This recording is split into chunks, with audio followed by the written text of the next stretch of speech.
Hey everybody, Jason Shadrick here with PremierGuitar.com, and we're in the workshop in Los Angeles with the legendary Bob Bradshaw, and he's going to walk us through kind of what he does in his workshop, the different pedal boards he creates and how he comes about doing them, and how he's building the rack. So Bob, thanks a lot for taking the time to talk to us. You betcha. Anytime. So the first thing you got here is a rack. This is for Jason Hook from Five Finger Death Punch. That's right. So tell us a little bit about when artists come to order racks from you. What's the process like? What kind of input do they give you? What kind of input do you offer? And how you go about piecing all these elements together? Usually what happens is it starts out with a typical email consultation. Someone will get in touch with me and ask me about building a system, and the first thing I ask is, what are you using? And what do you want to use? What are your goals for the future? How you want to lay it out? What form is it going to take? Is it going to be pedalboard based, or is it going to be rack based? Those are the two main things, or rack or pedalboard based configurations. Meaning the switching system is either a rack mounted switching system with a remote foot controller, as in Jason's system here, or it's a pedalboard based system where all of the switching and audio routing is all on the same board, similar to that thing over there. Yeah. Yeah. So why don't you walk us through this this rack here and just tell us kind of how you piece this specific one together. Okay. First of all, Jason had the specific pieces of gear that he had been using, and I'll go with that stuff. I'll keep that stuff the same. I want him to be comfortable and not go into too many new things, unless you want to. You know, if you want to get more elaborate or something like that, then we get into it. But he comes to me, tells me what he's using, and I offer suggestions when asked for any other devices he wanted to use. But his main thing was he was going now from a simple stereo configuration where it's just what I would call a 2-cabinet configuration to a wet-dry type configuration with 3 cabinets. So there's a dry center image along with stereo left and right. So he wanted some different tonality than what he was using before. And so I suggested our 3+ tube preamp here, which is a 3-channel all-tube preamp, and it's a pretty popular little item there. And then along with that, he is using Marshalls over in this big amp rack over here. We've got Marshalls. He's using the new Ingve Marshalls, but we're actually just using them as power amps. The other Marshall amp is some modified Marshall that he had done, and that one is going to be used like a glorified preamp, really. It's going to feed this Palmer load box down here, and it's going to be used as another preamp choice, another tonal choice for his system. So basically, he can switch between the 3 channels of the 3+ preamp and another Marshall amp loaded with the Palmer box, and those are his 4 choices. In addition to that, we have some little gizmos here on the pedal tray, and he's got a green rhino and a couple other little modulation type things. Another thing that he needed to do was have a sort of an acoustic simulator type sound. Now we're talking taking a humbucker guitar. This is a single pickup guitar, and turning that into an acoustic, and that's no small feat there, you know, to try to do that. So how'd you go about solving that problem? Well, of course we tried the what is it, the Boss acoustic simulator pedal, one of them around here somewhere, I don't know. Didn't quite make it, you know. And I had this thing, this crazy old box, this Passac acoustic resonance system. This thing was made back in the 90s, and this thing is brand new in the box that I've had laying around forever. And I used to use quite frequently Passac line mixers. They were an Australian company. And years ago I used Passac mixers in a lot of old systems, and they happened to send me one of these things, and I tried it, and this thing sounded more convincing with his guitar as a pseudo acoustic. you know. So, it's not an acoustic guitar. Yeah. It's nothing. Maybe the kids won't know. I don't know. We'll see. But or he'll end up using a acoustic guitar. So is this something they're still making No, nowadays? no, this is the only one. I don't know what we're gonna do. Hope that thing holds up. Yeah, right. Because I don't know what's gonna happen after that. Because, but it was relatively convincing, And I said, here, you can have it. So, it didn't do me any good, but. Yeah. So once you decide pedal versus floorboard type thing, and you have the elements, how do you go actually piecing these racks together and deciding where the signal flow should go? Well, I qualify each individual device as to how it's going to be used in the system. And what I mean by that is each individual piece will be determined where it fits in the signal path. For example, in most cases, a lot of the pedal things are between the instrument and the input of the amplifiers or any of the major gain stages. And then a lot of these other devices are after the preamp stages. Now, you would think, oh, gee, look here, 2 rack mount pieces, they must come after the preamps. Well, in this case, they don't. These Line 6 guys are just like glorified rack mount pedals, as far as I'm concerned, in this system. And that's where they come in the signal path. Number one, because of their signal handling capability, they're not really good for line level between preamps and power amps. So we've done it in the past, but it requires a little bit of signal manipulation in order to make them work better that way. But in this case, they are instrument level before the preamps, and that's how they work. Now, this little slot right here is going to be a TC D2 delay, and one of these guys is a backup. So, it's not like full of effects or anything. It's not that big a deal. And the thing about a lot of these racks, these units are used for their specific purpose, and nobody said you had to turn them all on at once. So they're there for a specific reason, and we have individual loops, and you can, of course, select each individual thing from the foot controller. Now, this system is under construction, too, so it's not labeled, and we're not really finished here with it, but it's coming along. So once you have all the elements in place, the signal flow worked out, how do you go about programming the pedal board and making sure everything's in kind of a logical order when it comes to the foot switches? Well, that happens based on how how comfortable the player is and how he wants to lay things out. I typically think in terms of having a direct access switch for every function, every foot switchable function, loop, channel switch, whatever, a selection of amps or preamps, things like that. Each one has its own switch. That's why these boards have so many switches on them. So here we are with Jason's MIDI foot controller, and you're going to walk us through kind of when you first fire this up, how to program the presets or functions depending on what the player's preference is. That's right. What happens is this board, this is the RST, and it's the latest CAE foot controller. And what it offers is a lot of flexibility in terms of being able to set up the board however you want. So we're firing this thing up literally for the first time. And so I would need to assign the switches as to what their functions are going to be. When you pop it out of the box and you plug it in, each one of these switches is set up. This is a preset. Each one can act as a preset. Therefore, you have 200 banks, actually a total of 200 banks of 24 presets. That's a lot of presets. So if you go into direct mode, now when I go into direct, the switches become direct access switches. But what I want to do here is I'm going to set up these rows. I'm going to set up, he's only going to need 4 presets for his music. So for the tunes, he only needs 4 presets in a song. So great, the rest of the switches can therefore be direct access.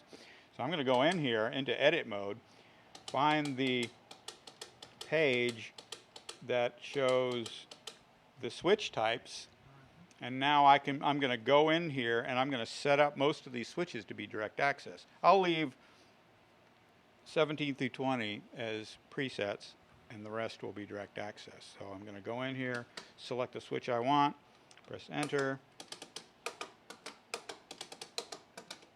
Oops, I'm too far.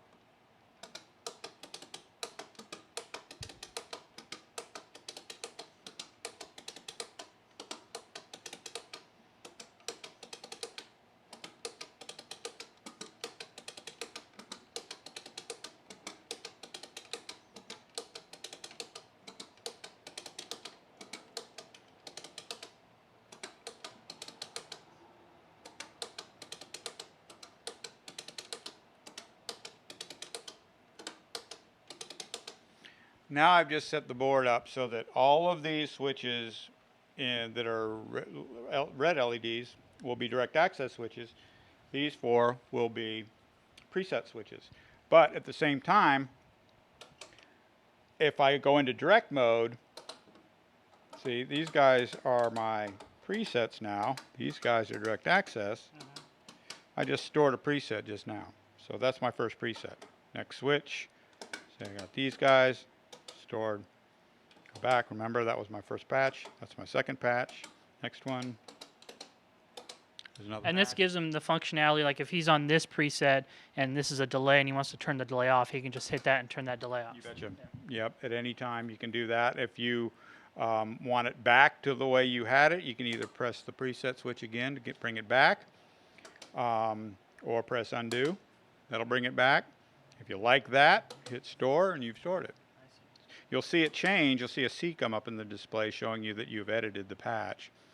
If I go, I can undo that with undo, or if I like it, I store it and the C goes away.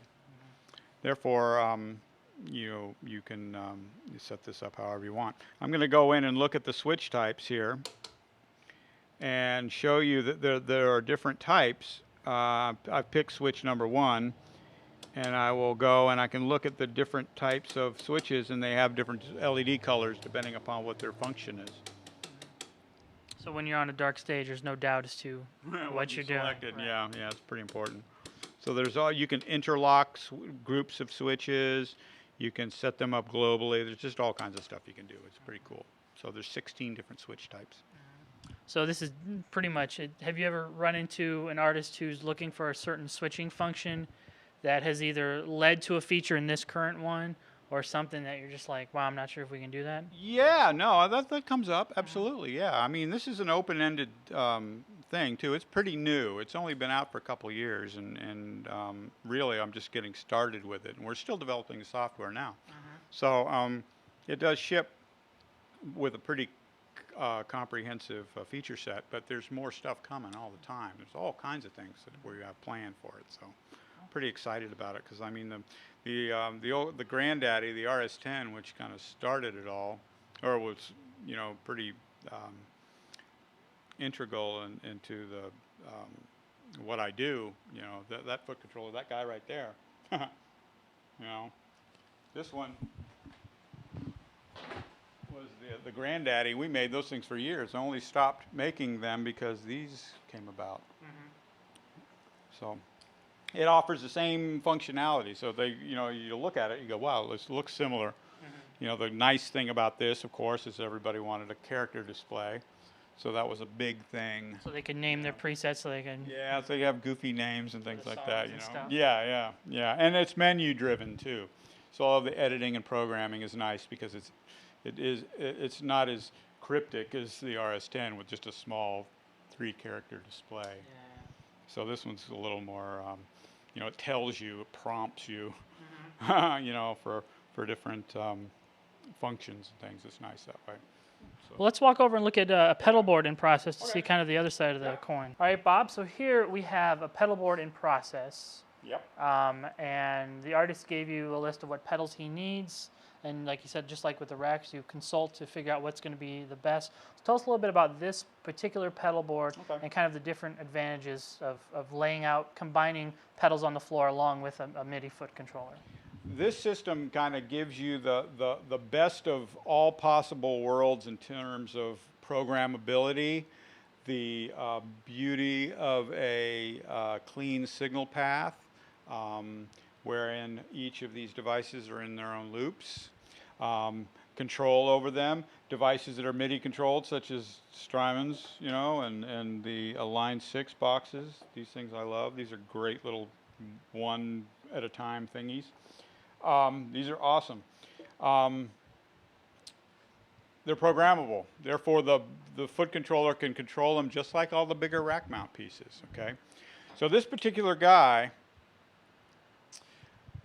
we've been going back and forth deciding on what pedals are going to be able to do the job. He has an upcoming gig, and he's got to be able to cover lots of different ground. Okay, so this board was going to be much bigger, but we've got, again, issues with size, weight, mainly weight. Weight's a big one these days, and these things are going to travel in excess baggage on airlines.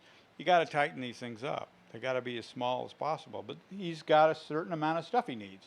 So this system is designed so that he's got all of his various analog distortion box things, and then he's got some programmable choices down here for the more modulation type things or whatever.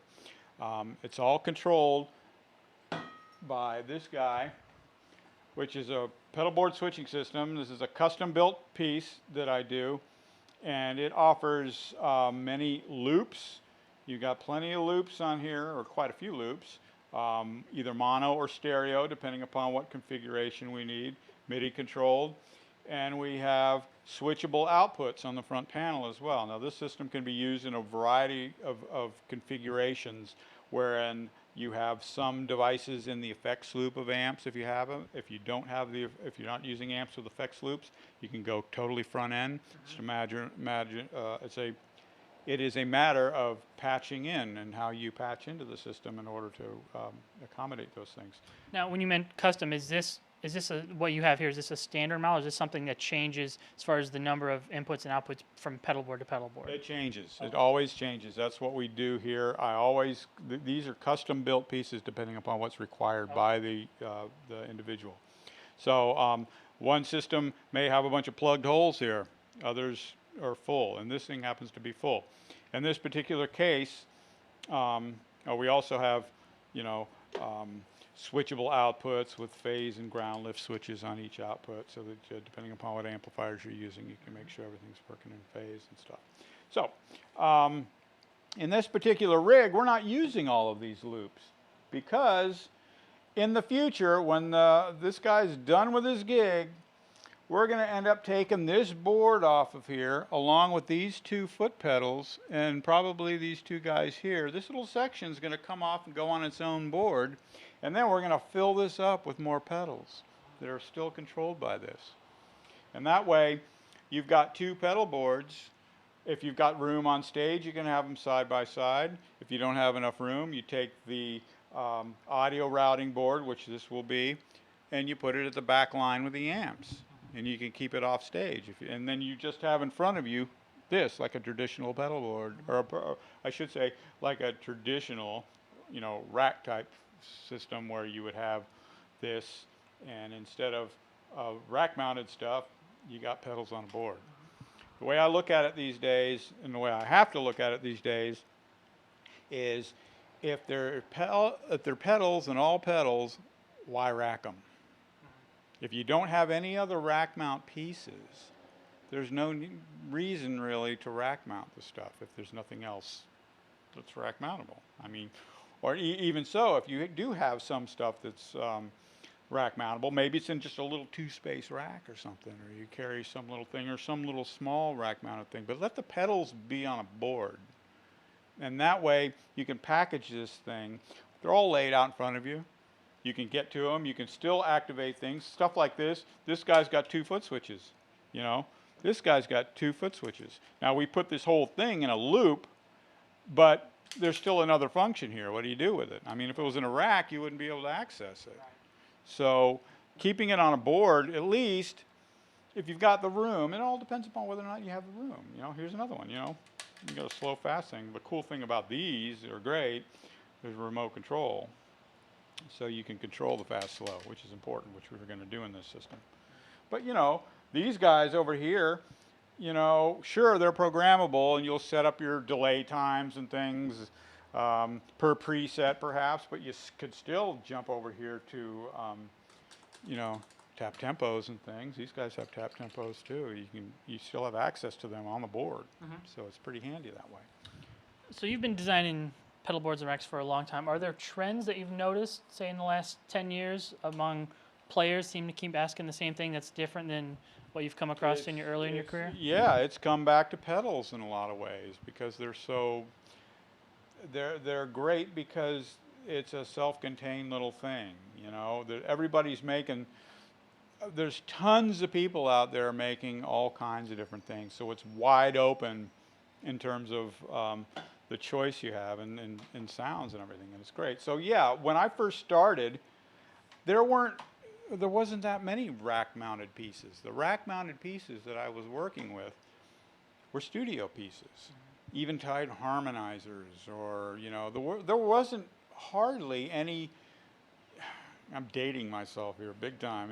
There weren't any rack-mounted digital delays or anything back then. I remember the first time I saw a rack-mounted Roland delay that Buzzy Featon had. I was like, wow, golly, look at that. Because it was like Space Echoes and stuff we were using, you know? Space Echoes or Echoplexes, things like that. So, yeah, it's come around big time to being more pedal-oriented, and hence, you know, you adapt to those situations. And if you look now, you know, back in the 80s and 90s, there was a lot of different rack mount pieces. I mean, like all of these things. That's a typical 80s, 90s rig right there, you know. Look at that crazy. When was the last time you saw one of those? Yeah, right. But then there is a holy grail of digital delays, a PCM42, man, that are awesome. And still today, nobody quite gets that sound, you know. Are there, for the kind of the at-home player who, you know, can't swing getting a custom Bob Bradshaw rig, are there certain tips you would give them if they have, you know, say half a dozen pedals and they want to kind of clean up their signal and make them as effective as possible? Sure. I mean, there's order routings and things that you can do to optimize your sound. But again, order routing is subjective, and it's truly anything goes as far as I'm concerned. You know, I mean, when someone comes to me, the first thing I ask them too, after I say, what are you using, and please be brand specific as to, you know, what you use, and I can help you with that. The next thing I ask is what order do you run stuff in? Do you have a specific order that you run things in? And it doesn't matter. Order doesn't matter until you start combining things. If you got one thing on at a time, who cares what comes first? But I've had situations where, you know, we all seem to think, gee, delay should be last, or reverb should be last, or whatever. And I've always, personally, I like delays at the very end, even after reverbs. Again, it's a subjective thing. But I had a guy come in, Greg Edwards from Autolux. He came in with gets a great sound, a unique sound with all of his stuff, and he's got a very cool thing going, but his signal path was so unconventional that I was just, whatever you want, man. He had delays first in line and stuff, and it was just the way it happened to work out. That's why he hooked him up, and he liked it. You know, and you're going to go, ooh, maybe you shouldn't do that, but why the heck not? You know, anything goes. Doesn't matter. As long as it works for you, anything goes. And you have been doing this for, like I mentioned, quite a long time. Are there certain builds or certain pedal boards or racks that kind of stick out in your mind that were either especially challenging or especially rewarding once you kind of finished them and kind of went, whoosh, you know, I'm glad I figured that out, you know? Yeah, there's always cool ones where guys push the envelope a bit, you know. A good example of that would be Warren Cucurullo with Missing Persons and later Duran Duran. He always had a cool, forward-thinking, thought he's way into it. I just recently built a new, I hadn't seen the guy in 10 years. And he came back to me and we were just like we were 20 some years ago, 25 years ago, excited as can be about what we had planned to do and how we made everything work. And it's still fun, but it was very unique. This particular rig was cool because it utilized, for the first time that I had ever seen, one of those, what's it called, a Yamaha MP something or other with the moving faders. Oh, okay. It had this crazy moving fader board, so that was mounted in the top of it, and he had a bunch of stuff going on. There was another great system for Andy Summers that I did that involved eventide harmonizers in a loop-based system, and what I mean by that is layered looping.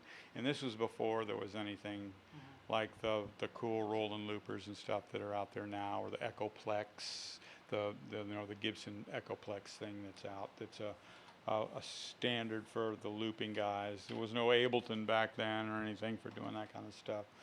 So that was another fun system. But that's what's fun about this whole thing, is I'm just as excited about putting a system together like this with a client who's into it too, and is thoughtful about his choices, and really thinks it through. As I was when I first started doing it with Buzzy Feet 30 years ago. So it's still fun, because they're all different. Yeah. That's the key. It's like a big game of Tetris. It always is, man. I got, for example, here, just figuring the layout of this thing. This is really, really important. You have to think in terms of signal path, where the signal starts. In this particular case, this is where the guy plugs in. Start with a tuner. We're going to go through this guy, this EP booster, as a little signal conditioner. And of course, you can hardwire bypass it if he doesn't want it in the signal path. Then we go on there to the wah pedal, and then we hit the system. Then all of these pedals, because we want them programmable in the system, they come into the signal path. Well, you kind of the workflow kind of works this way, and we have to find ways of keeping these things tight as possible and as small as you can. And so I've developed these little pedal lifters that I use that are just high enough to get the pedals off the ground, above the foot controller for one, and also above the jacks or the plugs that are going to be plugged in here, because this thing is going to be full. It's going to be full of plugs, and they fit underneath.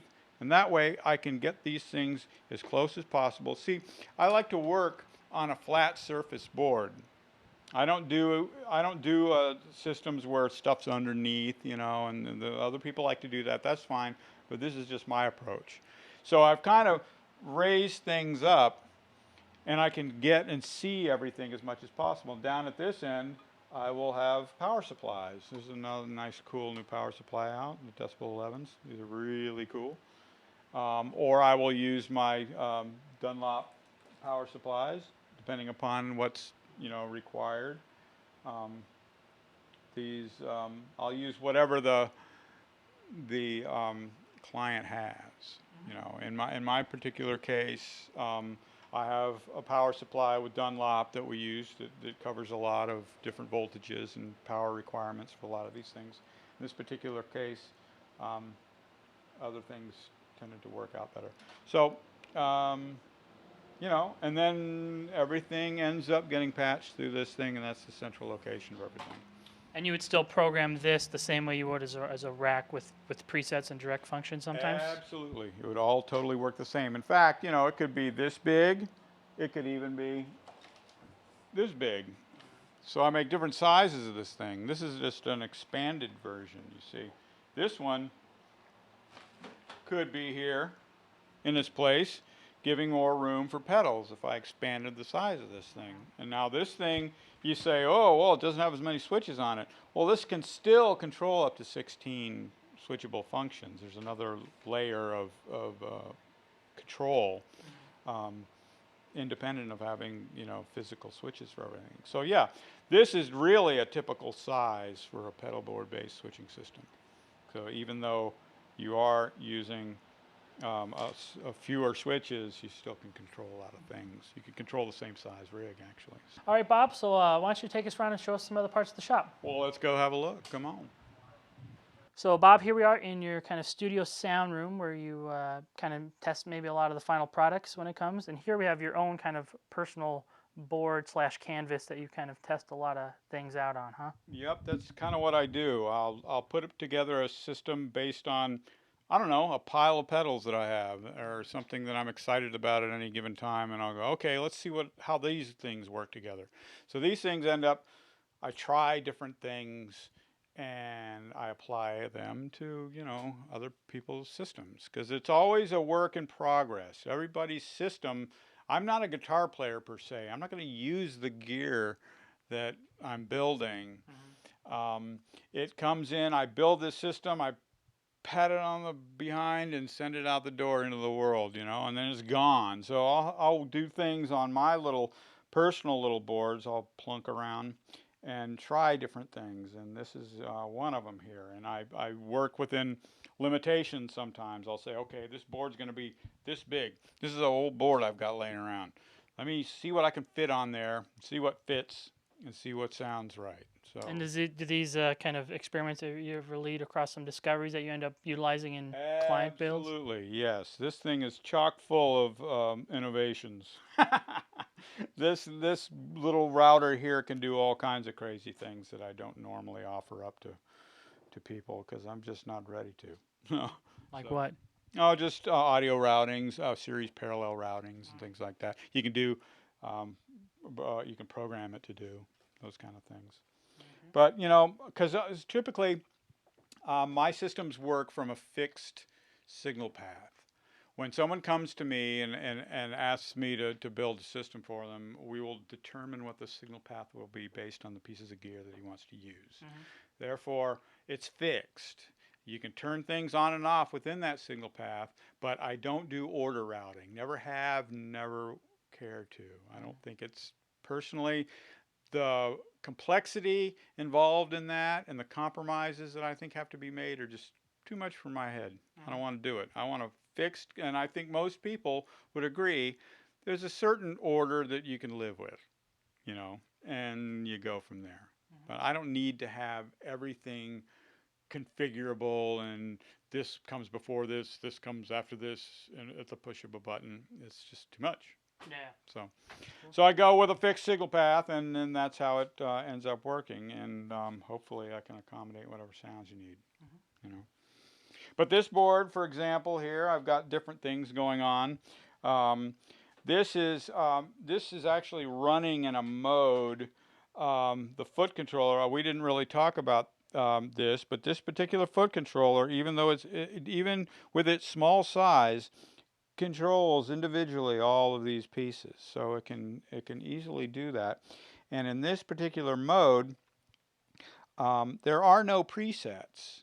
There are, but there aren't. And what I mean by that is there are presets by virtue of bank selection. You select a bank, that is a preset, but there's no preset switches other than banking up to another preset.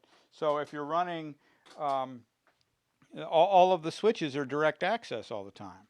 So if I go up here, I go down here, okay, I want to call up this particular preset. Boom, I just called it up. And it consists of these direct access functions: time factor, reverb, amp left, and amp right. If I go down here, I'm sure people are going, well, how come we can't hear it?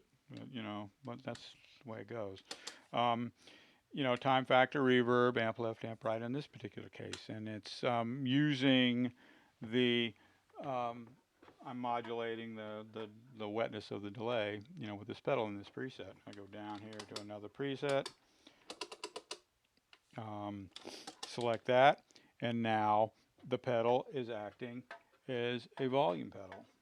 This guy is controlling this guy's output volume. See? So there's, each bank is its own preset. All right, well, let's walk around the other room and see where you program circuit boards. All righty then, let's go take a look. This is where I do other build systems and program circuit boards and stuff. So I'll come over here and get a board in. This one doesn't have any foot switches put in yet, but it's been programmed. And I would go in here and I can look at whether or not fire the thing up and see that it's running correctly, and then I would like pinch these little things in order to simulate a switch closure. You know, so I go in and go, boop, boop, there's direct mode, boop. And now we're in preset mode. You can look at these things, and I'll go in here and program the code into this thing, and that's how we update it. And eventually we'll be doing that, of course, via USB connectivity and everything. But right now I have to program them all a different way. So are there plans for the MIDI foot controllers to have USB Oh, inputs? absolutely. Yeah. I mean, we've got a connector on there. Got to make it do something. And is that so the guys at home could mess with it? Oh, stuff? absolutely. Yeah. So we can offer up software updates and things via the website, and be able to hopefully eventually have a librarian, you know, that will allow you to edit stuff. Get super nerdy about it. Oh yeah, indeed. And then over here, this is what I use. I plug in the boards, and I do a lot of testing here. This is my real-time little tester of, I put all MIDI devices. The RST foot controller will control up to 8 devices individually by themselves on separate MIDI channels. So I have one device per channel here, and I can look at them and make sure that the code's coming out in a real world way, you know, rather than staring at MIDI aux on the computer. I can you know, send program changes to all these guys and make sure that they're working right. So that's a handy way to do it, and a handy way to use a bunch of old rack mount gear. So that's a nice messy bench there. That means you're working, right? It's real interesting, I'm sure. All right, Bob, so where can people go online to read more about you and find out how to get in touch with you about your systems? It's customaudioelectronics.com. That's where you find me. All right, Bob, thank you so much for taking us around. Thanks. All right. This is Jason Shadrick with PremierGuitar.com.